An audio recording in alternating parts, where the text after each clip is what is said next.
А, Сегодня мы проведем беседу, хотим поговорить об обители, узнать побольше о житии, о том, как живет монастырь, чем живет монастырь.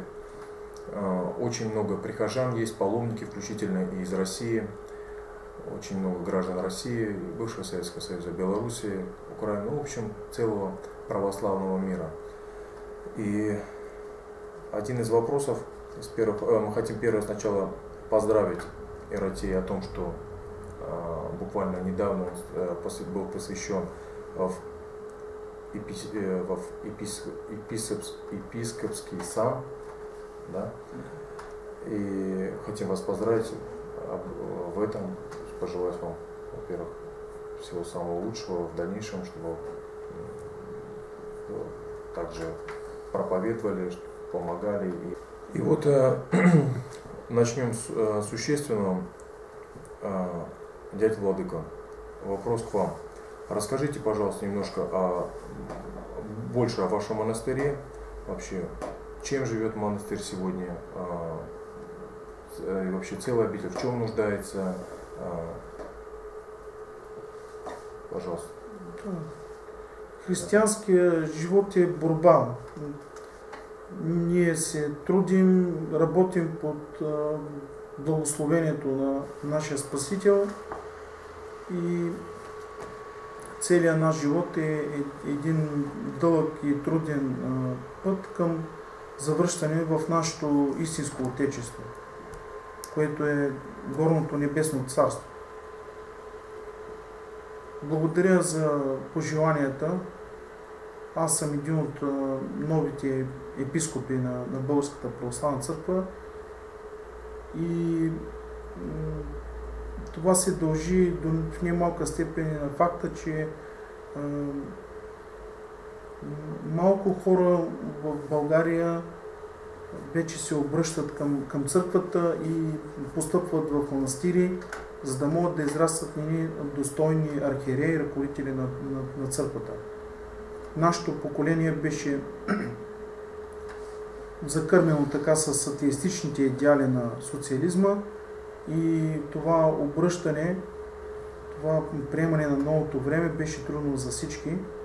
И ето вече четвърт век ние живеем в това време, временно към възвръщане към светоотеческата православна вяра, но това ще бъде един дълъг процес.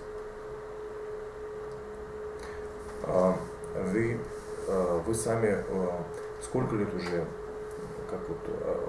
сколько лет прошло от того, как повернулись к Богу, к Господу, но стали монахом, да? Вы сначала монахом стали, даже вот в этой обители стали монах, да? Да.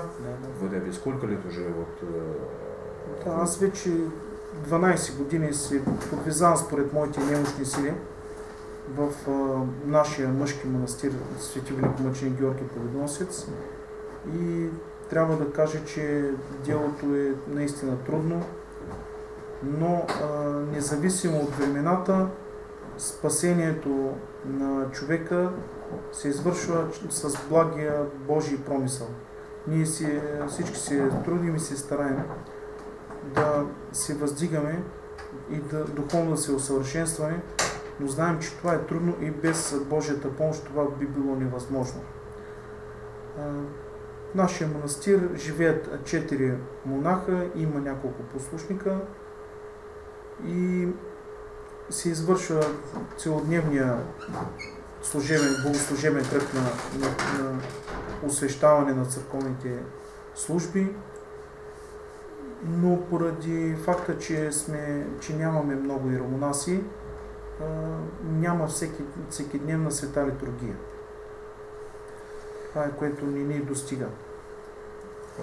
Будем молиться Господу, конечно, чтобы все-таки дал нам больше возможностей. И вот есть информация, что мы уже об этом говорили, что несколько лет подряд, буквально несколько, не знаю, 3-4 года вы сказали, что Святая обитель принимает детей, группы детей из разных стран, не только из Болгарии, но вот из России, из Белоруссии. Вот. Расскажите, пожалуйста, поподробнее, Да, в манастира прибивават много поклонници, не само от България, но и от Русия и от страните от бившия Съветски съюз. От близо 6 години при нас всяко лято отсяда една група, която е съставена от болни деца, към един храм в град Минск, Белорусия. Свети Серафим Саровски се нарича това училище, което е създадено. То е училище съвременно и като детски приют към храм Свети Николай Чудотворец. И така те всяка година идват и подпомагат се и се лекуват и духовно и телесно в нашия манастир.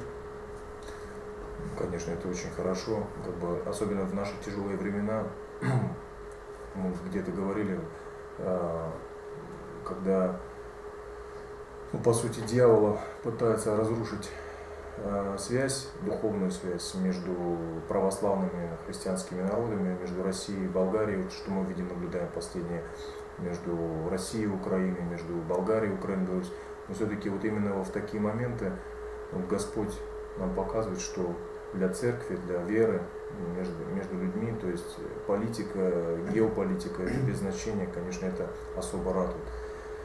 Вот, ну, будем молиться в дальнейшем, чтобы это нашу связь только укрепляла. Вот.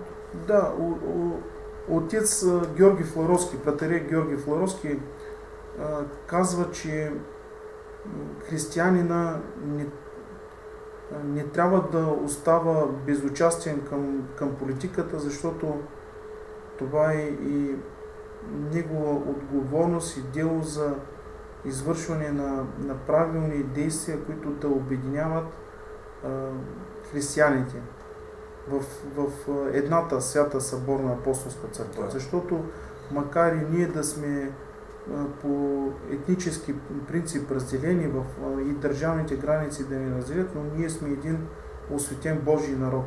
Да. Дядя Владыка, можно поподробнее немножко, я не знаю, там зрители, может быть, не все знают об истории монастыря. Уже сколько лет вот, обитель, уже сколько лет она стоит? Историята на християнството в град Поморие е много стародавна. Тя възхожда още към апостолските времена, когато свети апостол Андрей Първозвани на път за град Киев преминава и през българското Черноморие и основава първите църковни общини. Известно е името на вземали участие.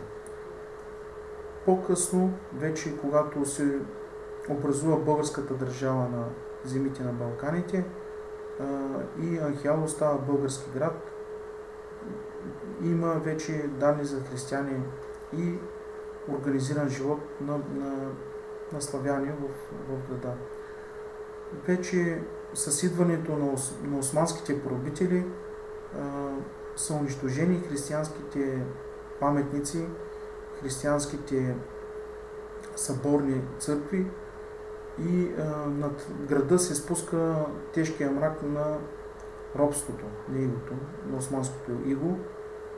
Но въпреки това от Поморие са излезли няколко вселенски патриарха, един от най-известните, които е патриарх Еремия II, който е живял през 16 век. И града и така има богата християнска история, но за съжаление не са останали данни кога е създаден манастира. На мястото, където днес се намира манастира, има стари археологически находки, които доказват, че са съществували по-древни храмове. През 19 век по чуден начин, по Божие благословение е устроено възстановяването на древната обител, чието исторически данни се губят в тъмните петна на историята. Защото няма запазени писмени данни, но през 19 век тук се заселва един турчин, турски помещик. Да. Селим Бей, който е имал няколко хиляди декара земя. И неговите работници са били българи от местността. Негов рата е бил дядо Нено, който пасейки овцете на място, където днес се намира манастира, му се явява свети великомъченик Георги и му казва да копае на едно посочено от него място и той ще открие вода и да се възстанови древната обител. В същото време Селим Бей се е разболял тежко и отначало не е благословил труда на дядо Нено, не е разрешил извършването, но Свети Георги се явява повторно и за трети път на дядо Нено и тогава той решава да копае. Селим Бей е бил болен и той допуска дядо Нено да започне да копае и когато разкопава мястото, той открива един каменен барелев, каменна икона на Свети Георги, която по историографски данни смята, че е 10-11 век по този период и от мястото, където е разкопано, бликва вода, с която Селим Бей се полива и пие от нея и се излекува. И тогава той вижда, че това място е свято и дава разрешение на християните да построят храм. Дядо Нено получава разрешение и тази икона е поставена днес на дясната стена на храма Свети Георги. Но нашият храм вече е на 160 години и има въпиюща нужда от ремонт. Да. Нашия манастир е на самоиздръжка. Ние не получаваме никаква помощ, почти никаква помощ от държавата и от общината. Тази помощ е съвсем минимална, която не достига за нуждите на манастира. Преди време манастира има повече земи, но тъй като по тези места се заселват и български емигранти от земите, където са живяли българите, са били изгонени от днешна Турция, от днешна Гърция и Сърбия и тези емигранти са заселени в град Поморие и те получават като някаква земя, като възможност и част от манастирската, дадена им общинска земя, но част от манастирската земя е раздадена на тези безимотни и малоимотни хора, които са избягали и са напуснали местата си на живеене и са се заселили тук. И днес манастира няма нужда, възможността да се издържа сам. И българският народ, за съжаление, не проявява именно тази благотворителност, която на времето е можел да извършва за съграждането на тези хубави, големи български манастири. Разбира се, на времето Селим Бей е дал голяма част за изграждането на манастира, но в неговото изграждане са участвали и българи, и гърци, които са помагали с парични средства и с земи, които да благоустроят неговото съществуване.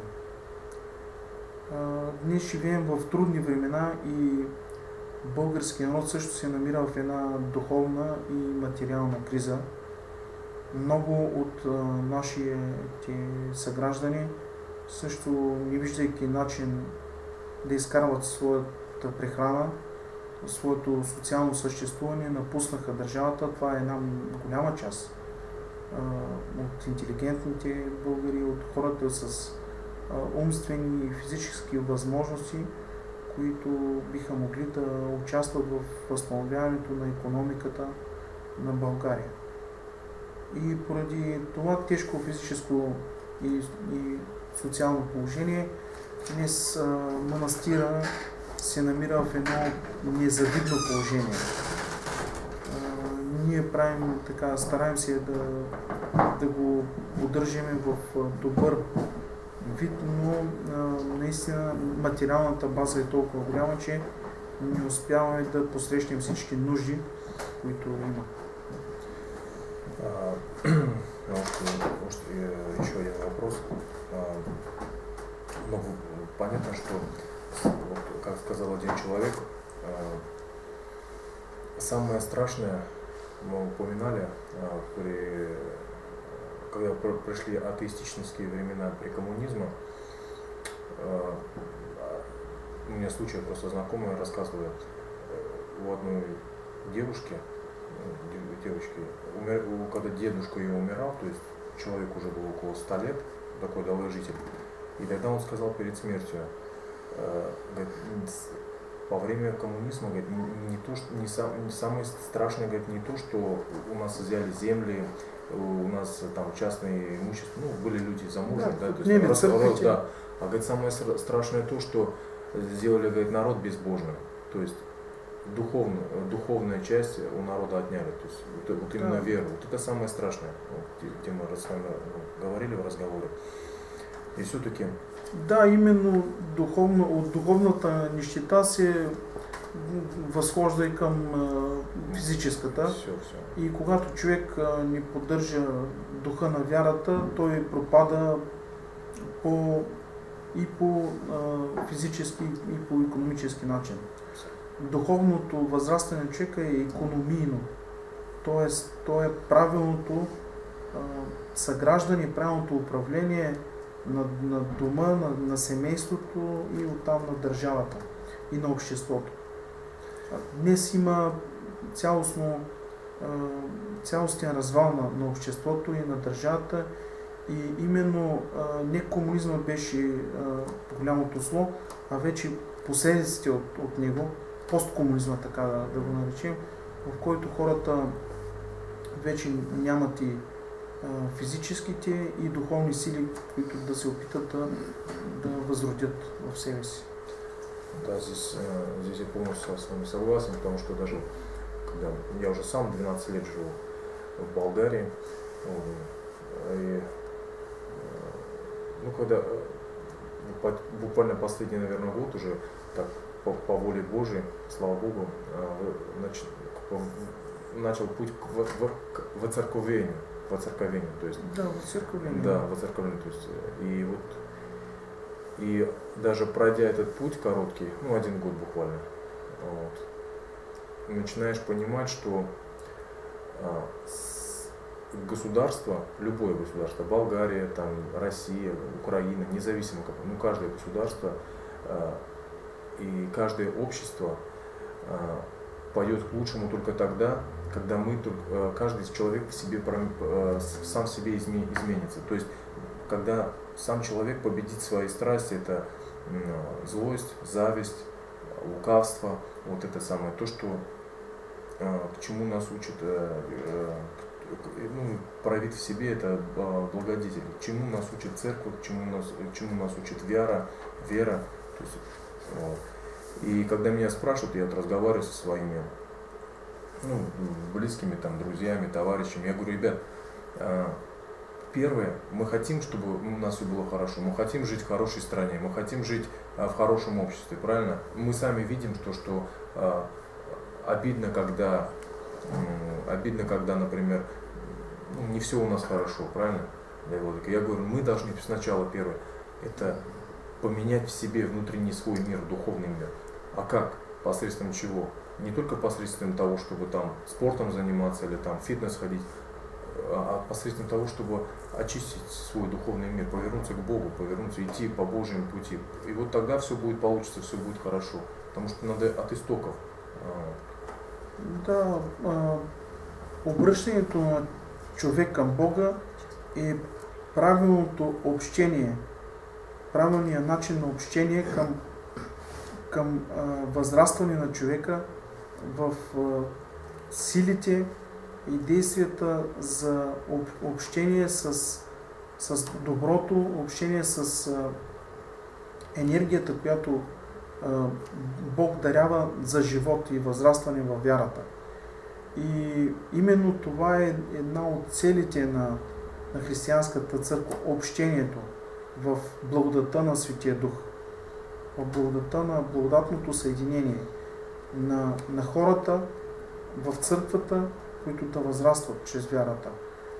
Но наистина много трудно е, и сам Господ казва, който иска да върви след мене, да се отрече от всичко, да вземе кръста си и да ме последва.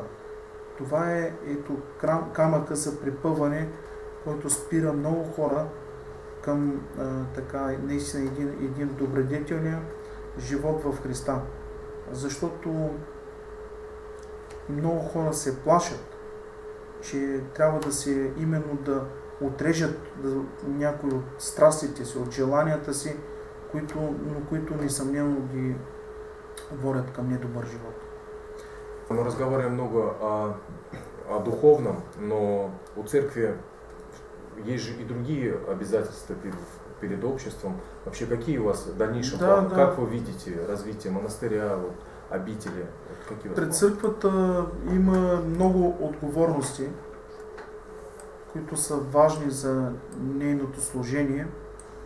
Казахме, най-важното е духовното усъвършенстване и възрастване, но българската църква винаги също е била стожер на духовното образование и на социална дейност.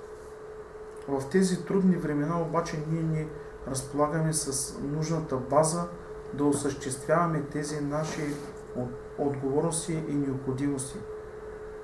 Има нужда от изграждането наистина на неделно училище към църквата, която децата да учат Христовите истини и да възприемат доброто, което се дава от самия Спасител. Ние искаме да осъществим един проект, в който да можем да приемаме повече деца, като един детски православен пансион, да не го наричаме лагер, защото се правят неуместни тъждествености, в който в него да се развиват именно духовното образование на децата, да има и възможност и за игра, и за време за почивка, но и време за изучаване и време за възприемане на добрия пример. И към това могат също децата също могат да бъдат обучавани и на някои традиционни християнски занаяти. Знаете, че сам Господ Исус Христос е бил дърводелец. Да, плотник. Да, плотник. В България има много добра школа за дърворезбарство, рисуване на икони и тези неща трябва да се предадат и на малото поколение, които да подпомогнат и църквата в възстановяването на храмовете и манастирите в старото им благолепие. Но това наистина се оказва непосилно за нашите задачи, тъй като и нашите материални средства не достигат, даренията, които се извършват от различни местни бизнесмени, местни хора, които подпомагат нашето дело. Слава Богу, че ги има и Бог да им дарява сили и дълъг живот. Но те всички не достигат и манастира има наистина остра нужда от завършването на някои и започването на някои дейности и особено на манастирския храм, който е на над 160 години, има нужда от цялостна реконструкция и ремонт, за да може да бъде съхранен за бъдните поколения. И към това изграждането на една по-голяма църква, която да отговаря на повишените нужди на миряните, които не могат да бъдат побрани нито по време на празници, нито по време на неделни богослужения, когато се събират наистина православното изпълнение, наистина тогава е Владыка, все-таки вот если есть люди, которые хотят как-то помочь монастырю, обители, каким образом они могут это сделать?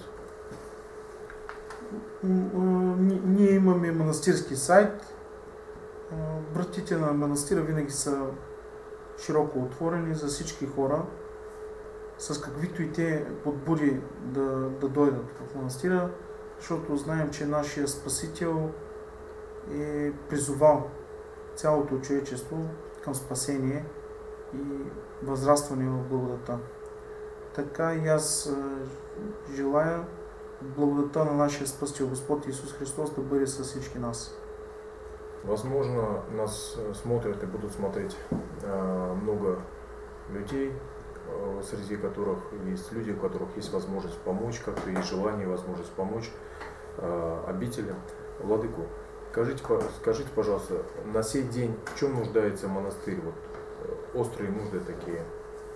Да, на първо място ние се нуждаем от ремонт на покрива на монастирските жилища, където живеят монасите и където се приемат поклонниците на манастира, защото наистина времето е оказало своето въздействие и има нуждата от ремонтирането му.